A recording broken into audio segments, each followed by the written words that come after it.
Hello friends, welcome to video series on geography. In this video, I'll be explaining about natural calamities like volcanism, earthquake, tsunami, which are a direct result of plate tectonics. The first one is volcanism. A volcano is a vent in the Earth's crust from which molten rock material and gases, water vapors, and other similar substances erupt. There are two kinds of eruption. One is a calm kind of eruption where the eruptions take place less violently and mostly on the flat surfaces through fissures. In the other one, volcanic eruptions are seen from a high conical peak, and this high conical mountain is called as volcanic mountain, and from this eruptions take place.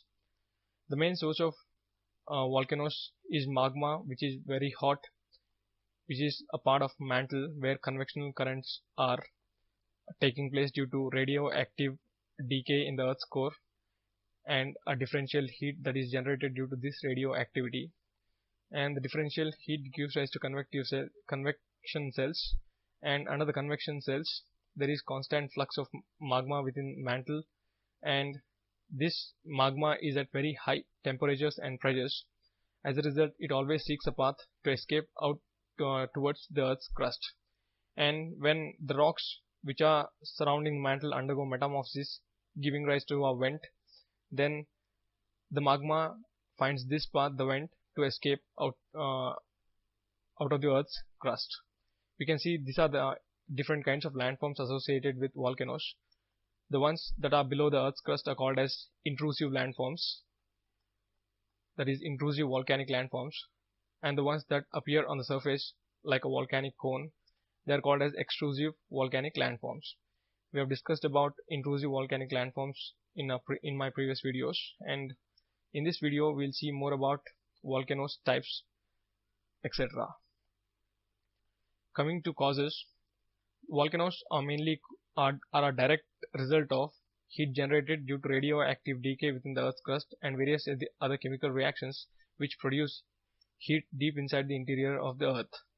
This heat results in constant flux of molten magma in the mantle, and this is caused due to differential heat, that is differential heat the mantle receives from below the surface and above the surface. For example, this is mantle, then the lower mantle is in touch with core, whereas the outer mantle is touch with Earth's crust. This is crust and this is core,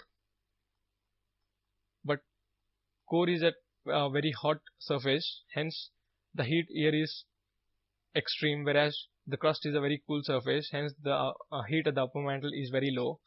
Due to this, the molten magma keeps rotating in the form of a convectional cell. We can see this kind of movement in water which is in a pot which is heated. The similar kind of movement takes place here, and due to this kind of forces where the pressure increases with depth and also heat increases with depth, and this convectional cell always tries to explore above in the form of volcano. And the other kind of volcanic eruptions can happen through fault zones, which are mainly exposed during earthquakes. And we can see in this figure where we can see different fault zones as well as and different volcanic hotspots. In continental crust and oceanic crust collisions, that is mainly where the collisions take place between the denser plates and the lighter plates. For example, in continent ocean collision, we can see that a denser oceanic plate subducts below a continental plate which is lighter, and during this subduction process all the rock material in this region undergoes metamorphosis, and this hard rock material converts into molten magma at very high pressure and temperature, and this magma seeks to escape from the best possible weak zone, creating a volcanic mountain chain along the coastline. In the next type, that is where two convectional cells meet, the rising limbs of two convectional cells meet, there is a huge amount of pressure generated at this portion. As a result, this magma, which is at very high pressure, seeks to escape from a path, the best possible path, giving rise to a narrow and long fracture in the Earth's oceanic crust, and from this oceanic fracture there is a lot of magma flowing out, which is mainly basaltic in nature, that is less viscous because of less amount of silica. And this this lavas or molten magma spreads through longer distances, and the ones that cool near gives rise to ridges. These are called ridges. And in ocean collision, we can see that the same process happens just like in continent ocean collision. Here also the molten magma escapes through a vent, giving rise to a chain of islands. And all these kind of volcanoes are a direct result of heat generated within the Earth's interior. And depending on the frequency of eruptions of volcanoes, the volcanoes are mainly divided into active volcano, dormant volcano, and extinct or ancient volcano. The first one, that is the active volcano, is the one which erupt fairly frequently. That is, it keeps on erupting in about 5 to 10 years, and sometimes eruption might be very continuous. The best example is Mount Helens in US and Mount Merapi in Indonesia. And when we come to dormant volcanoes, the eruptions here are not regular. Sometimes the time period between two successive eruptions might be hundreds of years, and these undergo long intervals of repose. That is, between two successive eruptions there is a huge amount of time that is involved. The best examples are Vesuvius in Italy, Fusiyama in Japan, Krakatau in Indonesia, which is said to be the loudest volcanic eruption in the history, and Narcondam Islands of Andaman and Nicobar Islands. These are the only one or two. There are only about 2 to 3 active volcanoes in the Indian region, especially in Andaman and Nicobar Islands. One is Barren Islands, other one is Narcondam, etc. And when we come to extinct or ancient volcanoes, eruptions in these kind of volcanoes are not observed in the recent 10,000 years or more, so they are fairly dormant for a long period of time, and they are said to be extinct. And before reaching an extinction stage, they throw out huge amount of gases and dust, which are called as fumaroles and solfatras. And the best example for these kind of volcanoes are Mount Kenya, Kilimanjaro, which are part of African Rift Valley region, and the Great Lakes, and Chimborazo in Ecuador, that is in the Andes, and Popa in Myanmar, and Aconcagua which is also in Andes, and Aconcagua is known as the highest volcanic mountain in the world.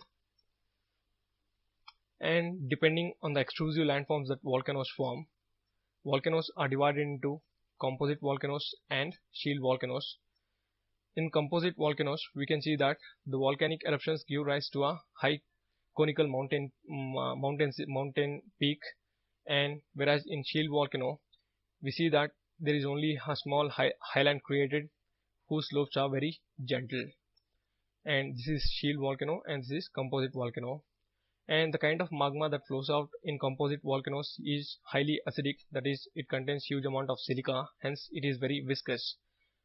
And this magma which comes out doesn't flow through long distances and settle in the region just around the crater. Hence, through successive eruptions, this volcanoes keeps on forming layers over layers, and slowly this peak starts rising, and the whole volcano becomes a volcanic mountain, increases in size. But due to denudation and erosion and weathering processes, this variation in size doesn't take place quickly. It takes nearly few hundred years for a volcanic mountain to grow significant sizes.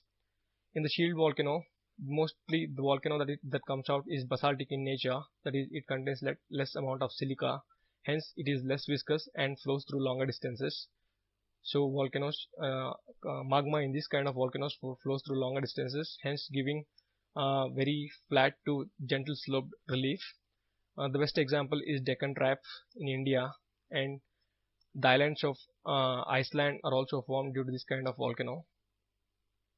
And in shield volcanoes, the eruption is quite silent, whereas in composite volcanoes, the eruption sometimes can be very violent.